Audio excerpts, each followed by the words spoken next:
I think this will be a really good indication to see, because I believe my knowledge around this topic is decent. I'd say yours is probably going to be significantly better, but it will be a good little learning check for me just to see where I'm at with this whole thing and a good little gauge. What do you reckon? Absolutely. Absolutely. So for people who are just tuning in, we're talking about cholesterol. The big, the bad, the ugly. What is it? How does it work? Is it bad for us? Is LDL bad? Ooh, scary. What does that even mean? It's going to be a very basic introduction for today's session, and probably more so a 30, 40-minute cast instead of normal long one, because it's so densely packed full of information. Let's start with cholesterol full stop. So when someone talks about cholesterol, what do they mean, Max? Yeah, this is great, because I think this starts off where it's important to start off, which is getting our definition straight. What is cholesterol, right? And I think there's a lot of confusion, firstly, in people who don't even know the difference. And fair enough, very confusing between cholesterol you eat versus cholesterol in your body. Matt, take us through the difference between those two. Absolutely. So cholesterol that we eat, so cholesterol exists in many different forms. When we're talking about cholesterol in general, we're generally talking about the proteins that carry cholesterol. So in particular, low density lipoprotein and high density lipoprotein. There's also intermediate density lipoproteins. We won't delve too much into those ones. Usually we focus on the low density lipoprotein and the high density, so LDL and HDL. You may have heard previously that LDL is bad and HDL is good. There's a lot more nuance to that. We can go down the rabbit hole of ApoB and why we don't use that as a kind of the main indicator that we should be using. That's a whole nother story for another day in terms of really delving down into that kind of literature. Let's jump in with the difference between LDL that we measure through the body, through our bloodstream, and LDL that we eat. So we tend to eat a little bit of cholesterol overall through various different sources throughout our foods. Most of it tends to come from red meat and animal sources in general. Generally, the saturated or the solid fats at room temperature have a little bit more cholesterol, predominantly from animal sources. Not always, but it's a general rule of thumb that I would like to stick to. Coincidentally, they also have a fair bit of saturated fat. That's a bit of foreshadowing for later on. Generally, the previous thought was what you eat is what you get into your body. If you eat dietary cholesterol, you have high cholesterol in your body. It's not the case. It's not how it works. Do people actually think that, or is it just a myth? I actually thought it used to be the case. Well, the thing about that is the dietary cholesterol being coincidentally found with saturated fat sources may have muddied the waters into determining which one was the actual factor leading to the rise in LDL or total cholesterol inside the bloodstream. So generally, when we're looking at a blood lipid panel, being the blood fats, the blood cholesterol, things along those lines, we're looking at total cholesterol, total LDL, total HDL, and your triglycerides. Generally, in a bit of a mix, can give a bit of an insight into what's going on underneath the hood, and potentially what's more visible. So if I was to look at your bloods and you have high triglycerides and potentially high cholesterol levels, I would either assume that you're of a body composition that is higher in adipose tissue and higher in fat tissue, or you have a predominantly animal-based, high saturated fat diet with a potential calorie surplus, given the triglycerides are elevated as well. Mm-hmm. Would that make a bit of sense, Max? Yeah. I think I get what you're saying. The reason why I asked that question is just because I kind of have this gut feeling that no one, dietitians or scientists, never actually thought the exogenous cholesterol was the thing that was doing the damage. It was more just like a myth that got perpetuated by people that don't know. But yeah, you very well could be right in that it muddied the waters. Potentially. I'm not that familiar with the literature going back. What I'm also about now is that we've kind of realized that, hey, it's not just the cholesterol that we eat. It does influence our internal endogenous cholesterol, endogenous meaning internal. It does influence it a little bit, but nowhere near to the significance that we used to think it did. What influences it a lot more from a dietary perspective is total saturated fat, and then by a small extension, total fat intake. Yeah, interesting. So, because I've heard that before as well. So once we completely remove all the saturated fats and unsaturated fats that are going to be impacting our endogenous cholesterol levels, and we just completely exclude the cholesterol naturally found in the food, you're saying that even still that will impact our endogenous cholesterol, is that right? Could you please repeat that one more time, Max? So we have an egg, right? An egg naturally has saturated fat and unsaturated fat found in it. those fats inherently impact our endogenous cholesterol levels for good or for worse, better or for worse. If we were to have a special button that could completely remove all the fat from the egg, but just contain the exogenous cholesterol, and we had lots of eggs every day, from what I understood you just said, that exogenous cholesterol alone would have some impact on the endogenous cholesterol, be it little. Yes, it would have some impact. However, nowhere near as much as the same amount of saturated fat would have. So that's the fat that's solid at room temperature. It's a much more densely packed fat. So we have been able to isolate the fact that the cholesterol does actually do it. Because as you just said, it'd be very easy to confuse the two. And because eggs do have some saturated fat in them, that's a reality. It could be very easy to look at eggs having high cholesterol and combine that with the saturated fat to draw conclusions. But that's not what's happened. I wouldn't say so. I think nutrition is such a great science. There's always confounding and variables that we can't account for. In this scenario, it sounds like, from what we can understand of the literature, that if you removed all of the fat from the egg, even though some of it is absolutely healthy, and you just had the cholesterol remaining, if you ate that, it would increase your cholesterol just a little bit. But again, it really does depend how much are we having. I'd assume it's a dose response situation. So are we having 2 eggs or are we having 6 eggs? Are we having 6 eggs or are we having 12 eggs? Is eggs our only source of dietary intake? And then you could go down the entire rabbit hole. Well, okay, if saturated fat increases my LDL, which for the sake of this argument, let's quotations call it bad cholesterol, your LDL bad cholesterol. If it increases my LDL, then why don't I just reduce all of my saturated fat from my diet, get rid of all of it? I used to think, oh yeah, that's a pretty appropriate response. And I would only agree to a certain extent for individuals who have dyslipidemia and hypercholesterolemia, which is a fancy way of saying dysfunction in your blood fats. They're all wacky, or super high cholesterol levels. And then I would consider a larger restriction of saturated fat because of the knowledge that C15, being a saturated fatty acid, can be quite beneficial in terms of reducing chance of cardiovascular disease and type 2 diabetes. The evidence has been pretty supportive of this. However, we only get C15 in large enough dosages from whole fish, including the skin and the eyes, and from Australian dairy sources predominantly. You have some other dairy sources, but I'm a bit biased. I think Australian dairy is pretty bloody good. So those saturated fats can be quite good. Then you can also go down the entire rabbit hole of, okay, well, if it's just animal fats, maybe plant fats are okay, and I can have coconut oil. Coconut oil is still a saturated fat. However, it contains a lot more medium chain triglycerides, which is slightly shorter in total length for comparison to other saturated fatty acids, which can have some benefit, but I believe nowhere near as much of a benefit as the fatty acid profile of something like olive oil, where we have some really great polyphenols, some total antioxidants, which are amazing, as well as the overall fatty acid profile is really positive for our overall health, full stop. So if I was to kind of be like, okay, if I had to strip down my entire diet and say, okay, I now have LDL levels that are too high, I'm at a really high risk of developing atherosclerosis, heart disease, things along those lines. What is my protocol?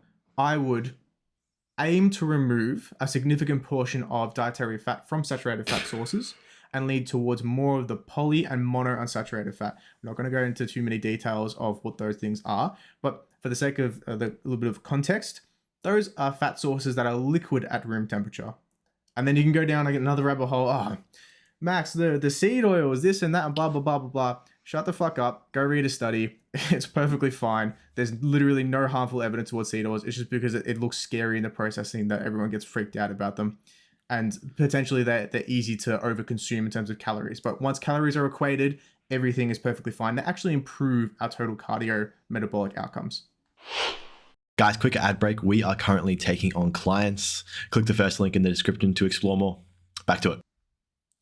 And the reality is every oil is easy to overeat. That's easy to overeat in calories. The other thing to take note is that people can get a little bit caught up and I totally could see why it would be easy to get confused around when we say things like this is a monounsaturated fatty source, this is a polyunsaturated fatty source, and that you might think it's all or nothing when the reality is just not. So trying to reduce your saturated fatty intake is usually going to be a good thing, just in the basis that even our sources that are predominantly monounsaturated or polyunsaturated still have a significant amount of saturated fat in them. So olive oil is a good example. You can go through any example, to be honest, any fat source. It's got predominantly monounsaturated fats, a little bit of polyunsaturated fats, and then still plenty of saturated fats, which means that if you did have a concerted effort to reduce your saturated fatty intake, like with reducing the amount of coconut oil you're having, or butter or whatever it is, and replace it with olive oil, you don't need to be scared that, oh, where am I going to get my saturated fat from now? Because, well, that's still coming from the olive oil. There's still plenty in the olive oil, just not as much as what you were having with the other sources, such as the coconut oil or the butter. Do you agree with that? Because again, as I started with this, Matt, I've got these ideas. I think I know stuff about cholesterol and fats and all that, but I don't actually feel like I truly know. Would you agree with those comments overall? Yeah, I'd absolutely agree. Look, there's one of those situations where we're more so looking at the ratio of the total profile of fats in the food. So nuts are a pretty good example. Nuts have a really pretty decent distribution, very high in polyunsaturated fats, very high in monounsaturated fats. Generally, if we're and I'm very much guessing here, I don't have the ratios up on hand, but generally we have polyunsaturated fats tend to be a little bit more unstable than monounsaturated. So we tend to see less of those total in food.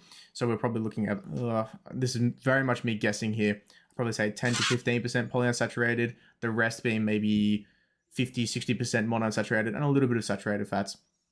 Generally, the nuts tend to be a much higher. So I would say the saturated fat content in nuts is less than 5% off my memory. I'm absolutely going to get corrected in the comments, and that I'm more than welcome to be corrected. But in terms of comparison to, let's say, something like a steak, it has a much higher total saturated fatty acid profile, very low polyunsaturated, and a decent amount of monounsaturated. So all those words, blah, blah, blah, blah, blah, one of them equates to solid at room temperature, being the steak. One of them equates to being liquid at room temperature when isolated from the food. And then how does that actually influence our health? The theory is that, we have a lot of evidence to support it now, that the profile of the fat, being saturated fat or polyunsaturated, if it's liquid or if it's solid at room temperature, literally changes the way that our arteries are formed and structured. So I really like the omega-3 example. Omega-3 fatty acids from your whole fatty fish, specifically EPA and DHA. I'm not going to pronounce them because the full words are too much for my baby mouth to pronounce. Those ones literally place themselves inside of our artery walls and make our arteries more flexible to the point where it reduces our risk of a heart attack by up to 18%.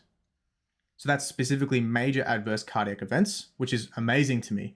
However, the evidence isn't amazing in terms of reduction in total all-cause mortality. I'm not entirely sure of the reasoning behind that, but I don't really like having heart attacks. I'll probably take the reduction in heart attacks anyways. It sounds like an easy thing. And then majority of the individuals, I would say a good 70% plus of Australians are omega-3 deficient. Just really difficult to get them in. Salmon's bloody expensive. Good quality fish is bloody expensive. We don't really have enough of them, full stop. And if we're getting it from plant sources, being ALA, we don't really getting enough total nuts or plant fats in on a daily basis either, unless we're getting it from straight oils. So if you're going to take anything out of this conversation, aim to increase your nuts to a handful a day. Absolutely great. Put the nuts in your mouth. Number 2 is aim to get over 1.2 grams minimum of omega-3s from your whole fish sources, which is about a serve or 2 serves per week, depending on the fish source. I prefer salmon. However, it's a bit expensive. Usually go for the smash fish, being salmon, mackerel, anchovies, sardines, herring tend to be a pretty good start, as well as all your mollusks tend to be pretty good. So I remember our conversation a little while ago, Max. I saw you having some canned mussels. I was like, oh, that's interesting. What do canned mussels have in terms of the fatty acid profile? Turns out to be really bloody good, really high in omega-3s. So if you're liking the canned mussels or canned bivalves, go for it. Seems like a really awesome addition to your diet. 100%. And that's what I'd definitely recommend for people out there. It's all great going for the salmon and the expensive stuff, but it's going to be things that you like. Might not be mussels, might not be salmon, might not be tuna, there's going to be something out there. There's enough fish that exist in the world, unless you hate all fish, obviously, that you're going to enjoy, and you're going to be able to find a way to enjoy it too. I don't like mussels on their own. It's disgusting. But I like it with biscuits or bread or whatever it is. The smoked mussels, it's great. It's really yum. And lots of people do. It's pretty common to have biscuits, have mussels with bread or whatever it is. That's a pretty common dish, but there's going to be something out there for you that you like if you want to have it in that whole food source. And just like we've mentioned on the podcast before, I take fish oil every day just because it's easier for me and it's a more sustainable approach for me. And at the end of the day, that's Matthew and I's mantra, is it doesn't really matter what you do as long as it's sustainable and as long as what you're doing is better than what you would be doing otherwise. So what I would be doing otherwise would be having several weeks in a row where I don't eat any fish, and then I'd eat fish 4 days in a row because I've realized, oh no, I've forgotten, and I feel really bad, and I have fish 4 days in a row, and then I forget again for the next 10 weeks. So instead, if I have a fish oil tablet every day, that's a lot more sustainable and better approach overall, and it's a good compromise. Absolutely. Absolutely, Max. I think that's a great thing of being realistic with your situation is, are you able to, one, afford, or two, actually consistently intake that much fish on a weekly basis? A lot of those situations aren't applicable for most people. So we tend towards the supplementation as an option. It's not the only one. You don't absolutely have to. However, if we're looking to increase our total omega-3 fatty acid profile internally, endogenously, we do see a fair bit of a benefit from supplementation. And it's a really simple thing to be like, yeah, cool. Realistically, I'm not going to get that much. I personally supplement with omega-3s just because I'm not going to get that much fish on a weekly basis. Very much depends if my local supermarket has it on sale or not. And depending on my flavor preferences, not the biggest fan of fish, hence I lean towards supplements, but always whole food first, because we get so much beneficial aspects from the whole food that we don't get from the supplement in isolation. Moving 100%. on to cholesterol, where is it made? So we actually make cholesterol in our body, and correct me if I'm wrong, Max, but we make it in the liver. Cool. Correct. That was the most wishy-washy thing I was thinking about. Hence, we don't necessarily need it from our diet. We can actually make enough of it for our body because it is useful. It's used for things across the body, being cell membrane structure, hormone production, bile production, which breaks down the fats in our digestive system, vitamin D synthesis, which we know we're so deficient in our society. So ensuring that we have adequate cholesterol levels are not super low, which most people do. And nervous system function, being the myelin sheath development and making sure that all of our firing of our neurons are sufficiently insulated and can provide an adequate response to our daily actions. Does that mean that we can turn down the cholesterol production? Potentially. We have medications that can do that. I'm definitely not a doctor though, so chat with your GP if that's up for discussion. We can jump down the kind of the rabbit hole of statins in another day. However, I'd love to have something more qualified in terms of medications on that can really delve into that area. I think it's a bit more of the controversial medication uses over the past 15, 20 years. Oh, you disagree, Max? Interesting. Tell me your I think statins are pretty solid, in my opinion. You know, obviously there are side effects that come along with it, just like any medication, in the muscle aches, and there's plenty of other side effects that come along with it as well.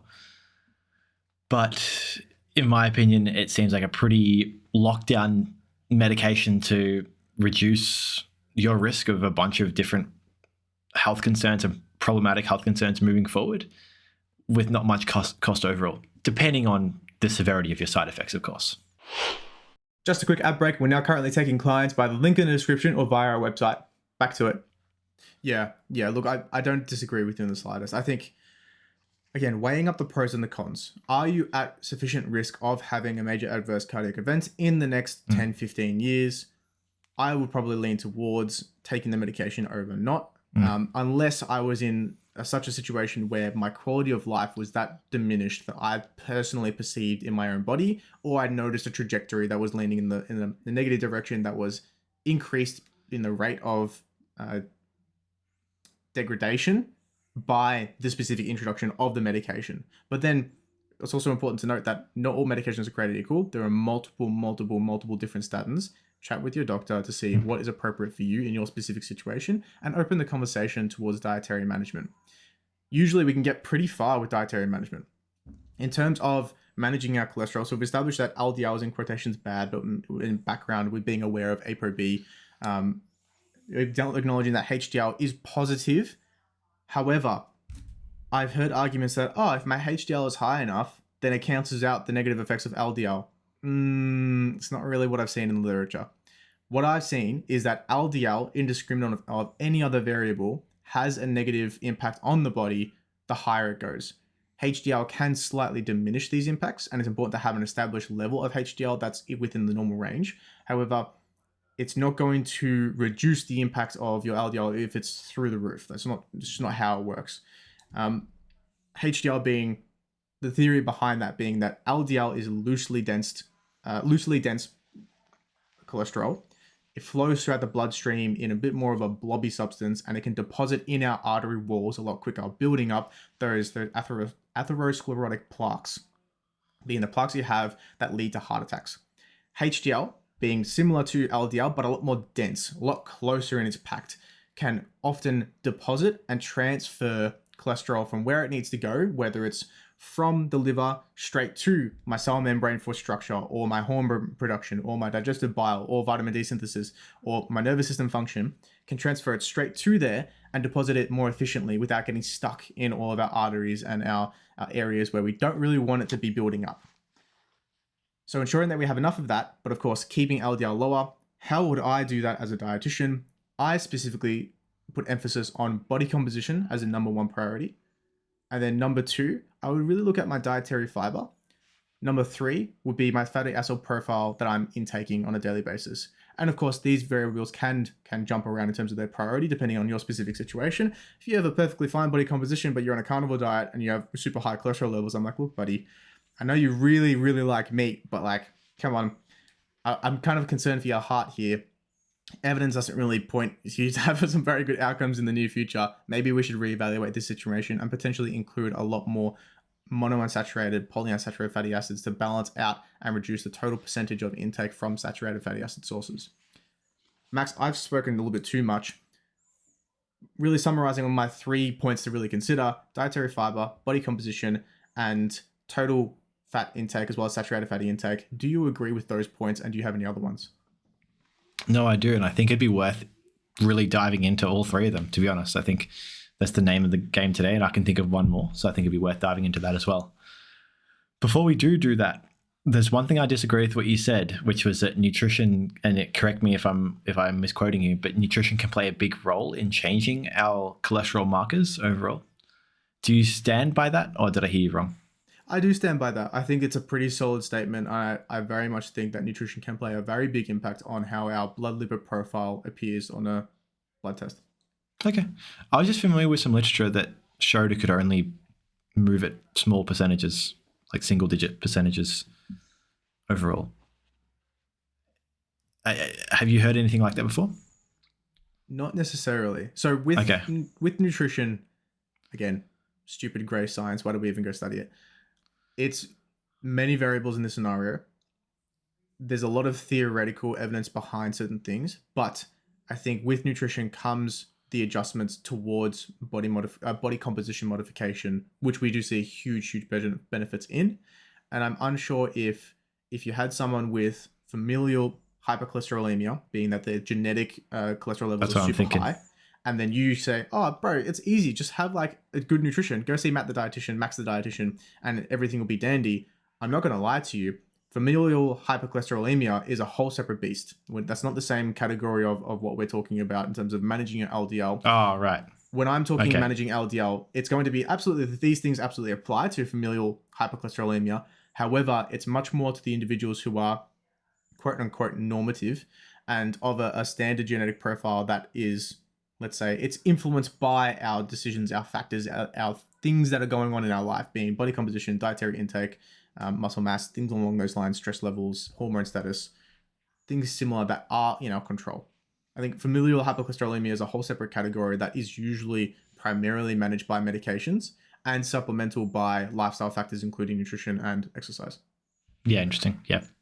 Yeah, because that was what I was familiar with too, in the sense that genetics wise, that's way more. And the fact of the matter is, if you are predisposed to having poor cholesterol levels and poor blood cholesterol markers overall, for sure, nutrition is going to be a good place to start, but it's not actually going to do much overall in terms of being able to completely change your life and completely change those markers and get you on a different track. I'm guessing you're agreeing with that overall? Yeah, I would agree. I'm not going to pretend and be like, oh, nutrition can fix everything. It's okay. Just eat my magical supplement that I'm selling and everything will be fine and dandy. Like, get those people out of here. They're charlatans, belong in a separate space of hell right next to the telemarketers. In terms of nutrition overall, has a very big impact from my perspective. I think there's a lot that's on the table that we can do and make adjustments towards that can benefit not just our cholesterol levels, but our overall health and reduce chances of type 2 diabetes, other chronic diseases that come along. Insulin resistance is my main topic of discussion. Atherosclerosis is a huge factor as well. And really focus on the positive benefits that it can provide, as well as the reduction in total LDL and total cholesterol. 100%, 100%.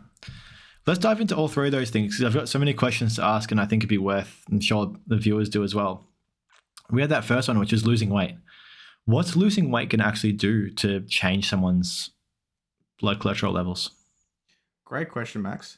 This is one that I'm more so familiar with the observed effect rather than the theoretical behind it. And I'd love to get your perspective on that one. We do see that if you reduce your total adipose weight, being the total fat mass that you have on your body, there seems to be a much more positive influence on your cholesterol and triglyceride levels. Specifically, triglycerides seem to have the bigger benefit, but absolutely your LDL and to a certain extent your HDL seem to have a positive benefit when you start to reduce towards the quote unquote normal or standard healthy BMI range, being the 18.5 to 25. In terms of if you are overweight and have low muscle mass, we see that there still is some pretty strong evidence for having the muscle mass that can be quite positive. However, if you have cholesterol that's elevated, you do still see a benefit from reducing your total overall adipose tissue.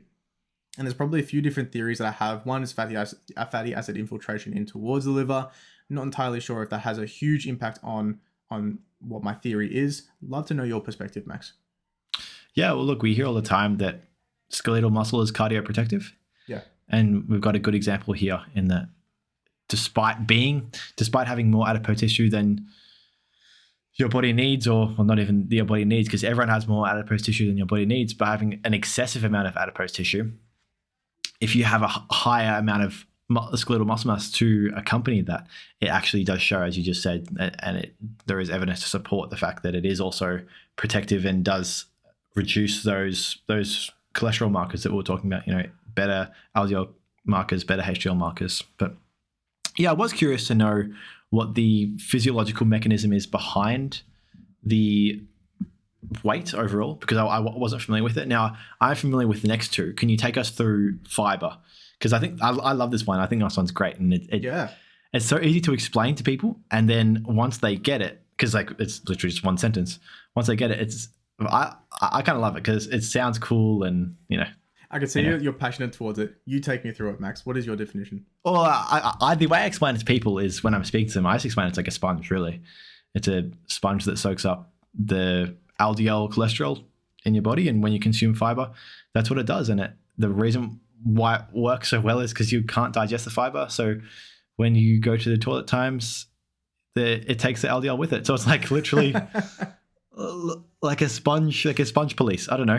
It takes all the baddies out with it. So yeah, it's kind of perfect. Absolutely. So as we discussed before, cholesterol is used in the synthesis of bile, and bile is used to break down fats into a little bit more of an easier form that our body can digest and use for energy. One of the functions is that making sure that it's all emulsified. Our bile is secreted into our stomach and then not in the stomach, it's secreted into the small intestine. Bingo. Thank you very much for the correction, Max. Secreted into the small intestine. And of course, when you have the fiber in that place, the LDL cholesterol and the cholesterol overall gets trapped inside of the fiber, in the matrix that the fiber makes, and you say goodbye into the toilet. So it effectively enables us to I wouldn't even say artificially, enables us to reduce the total LDL cholesterol that we have for something as simple as trapping it in a fiber that we consume from whole fruits, whole vegetables, legumes, things along those lines have a positive effect, as well as fiber overall traps additional carcinogens that we're not very, let's say, favorable to. So it's just one of those areas where it's every 10 grams of fiber is like a 10% reduction in bowel cancer risk. Why wouldn't you have just a high fiber intake overall, as well as it's pretty positively associated with weight management goals, full stop. It's one of those things. It's, hey, if You came to me, you only had 5 seconds to say, Matt, what do you think the absolute best thing is that you could ever do for your health, nutrition wise? And I only have 5 seconds to answer. I would say increase your fiber intake to as high as you can get it. Through whole foods. Through whole foods. Absolutely. Yep. Absolutely. Yeah, love it. Love it. Yeah, exactly. And it's great. And it's, for me, I like it. Kind of incentivizes you to eat more fiber, which is, again, going to be a good thing overall. And it's really easy to explain and understand. You don't need to think of it. It doesn't take broad concepts to understand that this is the way it works and all that. Take us through. So then you said the last thing, which was, again, and you said no particular order as well. The last thing you said was the whole idea of choosing which fatty acids you're going to be consuming. So unsaturated versus saturated, mono versus poly, trans fats. We haven't even spoken about that yet. Yeah. What are your goals? I know the guidelines suggest around about less than 10% saturated fatty intake for your total diet. So the 10% things, just to be super clear, is the guidelines suggest that hopefully you get less than 10% of refined sugar throughout the course of your day or year, and same as saturated fat. So hopefully throughout the course of your entire day, you have less than 10% of saturated fatty intake. But it changed a little bit, as you said, when you, after a event, a heart attack or some sort of cardiac event, that goes down. But what would your recommendations be overall to people as to what percentages they should be aiming for and fat distributions? Yeah, I think that below 10% of total fat percentage is appropriate. So that would be, if we're having 100 grams of fat in a day, just for an easy number for my pea brain to use, we're aiming for 10 grams or less of that to be saturated fat. If we're unable to adjust our saturated fat intake, increasing our poly and mono unsaturated fats, being the fats that are liquid from whole foods, again, being your avocados, your nuts, your seeds, things similar to that, olives, olive oils, tend to be really positive in terms of reducing the total overall saturated fatty intake percentage that we're having on a daily basis. I would say that reducing your total overall fat alongside that, so a reduction in total saturated fatty acids and total fat full stop, is going to have an even bigger impact. However, we want to be realistic. We want to be abiding what your recommendations and what you think is best for your own health. We understand that you can do your own research and you can determine what you think is best for yourself. For example, if I was in a situation where I hypothetically was only able to maintain an adequate and appropriate weight with a keto or a high fat, low carb diet, and there was a situation where I was weighed up, it's either be overweight or potentially have slightly elevated LDL and total cholesterol levels with a high fat, low carb diet, but be in a normal weight, I would lean towards the normal weight just from what the evidence supports us. Same. And it seems like it's just a situation of probably more subjective opinion. However, I do believe that there seems to be such strong evidence for being, let's say, in a bigger body that's so negative towards our overall health that it seems like it's okay. That should be the priority, tends to be towards number one. Yeah, I agree. Just to be super clear, don't want to be the technical police here, but just in case people were confused. So when we're saying 10%, the way Matt described it was a little bit off. Sorry. You're fine, bro. So I love it. as 10% of your total daily calorie intake, not 10% of the fats. So for example, like with the sugar, you want to be aiming for less than 10% of your total calorie allotment for refined sugars, and same with the saturated fat. So if you have 2,000 calories a day, you want to be hoping to have less than 200 calories a day worth of saturated fats. And that might be, so for example, your day might consist of, if you have 2,000 calories, it might be 500 calories of protein, 1,000 calories of carbs, and 500 calories of fats. And hopefully within that, less than 200 of those calories would be saturated fats. So that'd actually be a pretty high percentage of saturated fats. It'd probably be around about 40%. 40% of saturated fats of your fat intake, if that makes sense. Does that sounds okay? Great, Max. Sounds really good. So thank you very much for the clarification in terms of that aspect. And then if going down the rabbit hole even further, we could chat about trans fats. But I think I want to leave it there for today. In terms of our discussion, if you would like to have a enhanced management of your dietary cholesterol and your health overall, feel free to reach out to us. We're always open to have a discussion. If you would like another one of these conversations on cholesterol and dietary fat management and trans fats, leave a comment below and we'll do a follow-up episode. Yeah, for sure.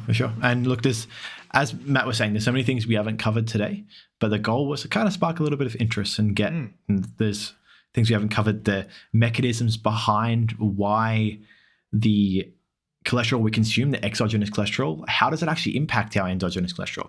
We've explained the mechanisms behind the saturated fats and how it impacts our LDL. Things like, how would you increase your HDL cholesterol? Is that even possible? We know how to decrease the LDL cholesterol and increase the LDL cholesterol, but HDL seems pretty stagnant and it seems like it's pretty difficult to move it around. What sort of things do you want to do to increase it, if possible at all? That, as Matt was saying, the APB, there's so many things we could cover. And if there's any interest whatsoever, even by one person, we'll do it. Spot on. Absolutely. Thank you so much for listening, everyone. Cheers. Thanks, guys. Thank you so much for listening to the R.E.A.L Health and Nutrition podcast. The sponsor of today's show is you. You support the show by listening and using our services of dietitian consultations and performance coaching. We offer in-depth one-on-one consultations to help you achieve your health and performance goals.